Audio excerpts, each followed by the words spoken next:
Welcome to our cozy corner of tales, where magic and wonder come alive.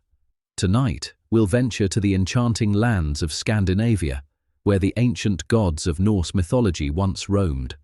From this captivating culture, we bring you a timeless legend, one that has been passed down through the ages. Let's begin our journey with the death of Balder, a story of love, loss, and the unyielding power of fate. The Death of Balder, Part 1. Asgard was a peaceful land where the gods lived. Everywhere you saw the meadows were green, the sun shone brightly, and flowers bloomed in abundance in the fields and on the slopes of the mountains. But there was one shadow that loomed over Asgard, and that was the Ragnarok. It was foretold that on that day the gods would be destroyed, the earth would sink beneath the sea, and a long twilight would fill what was left. In the long prosperous years the gods may have forgotten the coming of this day, but now the mighty god Odin, as he looked at the universe, could see this shadow lengthen and deepen, and he knew that the last day was close at hand. Misfortune seemed to follow the gods in Asgard. Idun, the beautiful goddess whose apples provided eternal life to the gods, went to take her eternal rest under the branches of the great tree Yggdrasil. Her husband Brage, the god of poetry and music, sat beside the tree and sang so sweetly that the birds stopped to listen, and so did the three fates who sat under the great tree and wove everyone's destinies. But poetry cannot change the course of fate, and soon Idun fell into her final deep sleep. With her passing, the youth of Asgard was lost. The branches of the great tree Yggdrasil withered and dried up, and there was no water in the fountain from which the tree was watered. Brage refused to leave his wife's side, and so youth and music were gone forever from Asgard. Balder, the son of Odin and his wife Frigg, was the most beloved of gods. Wherever he went, it was as if he took the sunshine with him, as the bright glow of summer was nothing but the glow on his beautiful face. When the men on earth were happy and gladness filled their hearts, it was because Balder looked down upon them with soft and loving eyes. He always lived in an aura of brightness, and no darkness ever touched him. But one morning after the passing of Idun and Brage, he was troubled and sad. He passed through the beautiful halls of his home, Breidablik, and his eyes were filled with sorrow. Terrible dreams had broken his sleep that night and had tortured him. The dreams spoke of difficult changes for him and all the gods. He looked out of the window and saw the beauty of his surroundings, the grain growing golden and ripe in the fields, the deep rivers reflecting the brilliant sunlight, the colourful flowers blooming in abundance, and the hills and mountains covered with carpets of green.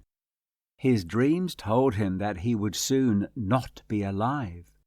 Darkness would come upon the land, icy winds would flow and make the plants and grass wither, the grains would no longer grow, and sorrow and despair would fill the earth. Balder could bear the burden of this knowledge no longer.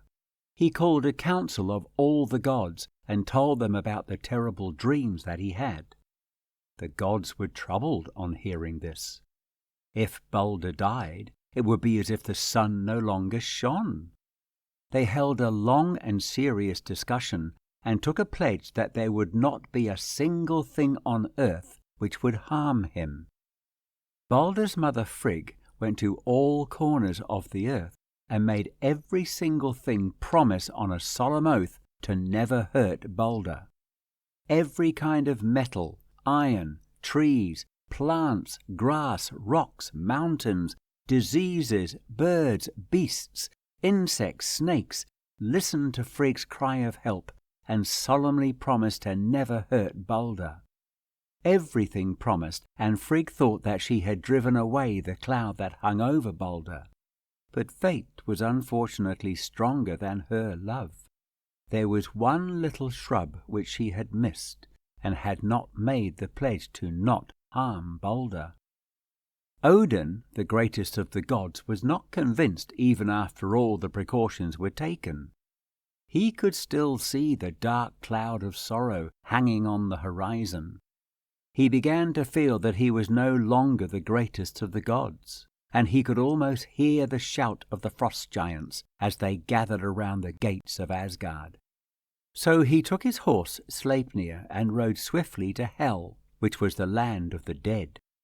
There he made his way to the grave of a prophetess who was known to see the future.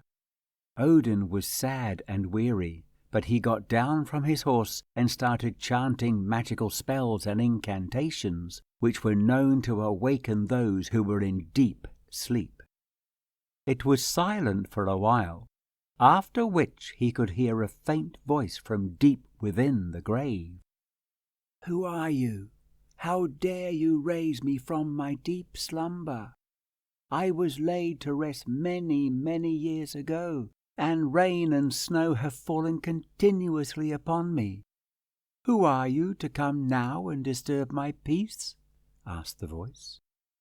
"I am Vegtam," answered Odin, "and I have come to ask you why the couches in Hel are decorated with gold, and why beautiful rings are placed on all the benches." "It is done for Balder," said the voice, "and I shall say no more."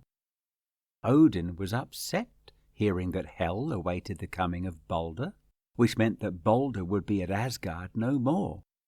But he held on to his sorrow and asked again, "Who will be the one who will strike the blow that will kill Balder?" "I do not want to say more, but if I must, I will.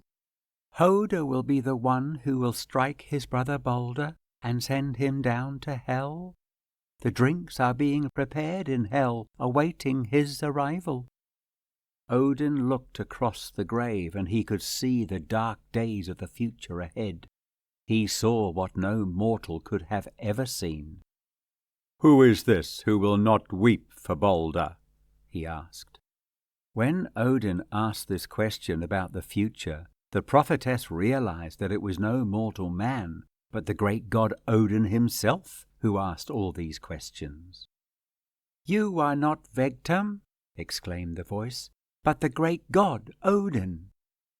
"And you are not the great prophetess, but the mother of 3 giants," answered Odin angrily. "Go home then and be happy with what you have learnt," the prophetess said. "My deep slumber will not be broken again until the day of the last battle, when Loki will break out of his chains." We come to the end of episode 1, and also of this album.